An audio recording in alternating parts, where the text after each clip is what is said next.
From a distance, it looks like a wide crack in the rock on the Cumberland River. But this spot is actually a national landmark. It's known as the Demonbreun Cave, the home of Tennessee's first citizen.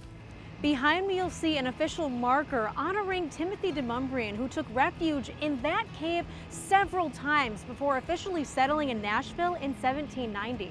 Gordon Belt with the Tennessee State Library and Archives says Demonbreun was the first person of European descent to come into the area and trade with Native Americans. Timothy Demonbreun, who was a noted fur trader, a French-Canadian who came to what is now Nashville. It was known then as French Lick.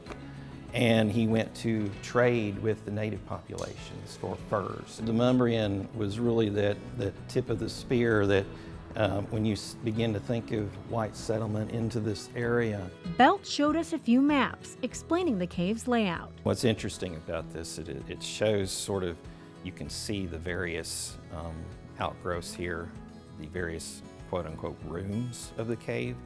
There were apparently 3 rooms inside this cave, and then the cave itself is about 150 feet in length.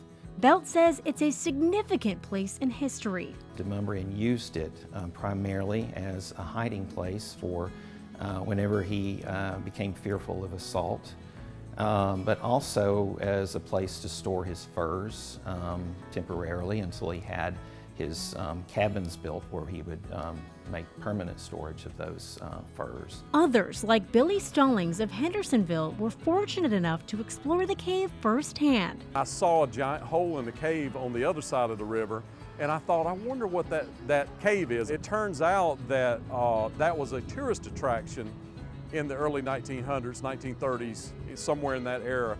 And they built a staircase down to it where they would have people pay to go into the cave. The cave is no longer a tourist attraction and challenging to get to. Stallings says having the unique opportunity to walk through the space brought the past to life. I just love history, so going back and seeing a place like that and imagining what it was like when he was there, that's kind of my thing that I do. He says it's important to record these landmarks on camera. There's all kinds of things that I filmed that have disappeared, been torn down, things have been moved. So when I find a story, I try my best to capture that story as quickly as I can. Heading into the depths of history on the Cumberland. In Nashville, Alex Corradetti, News 2.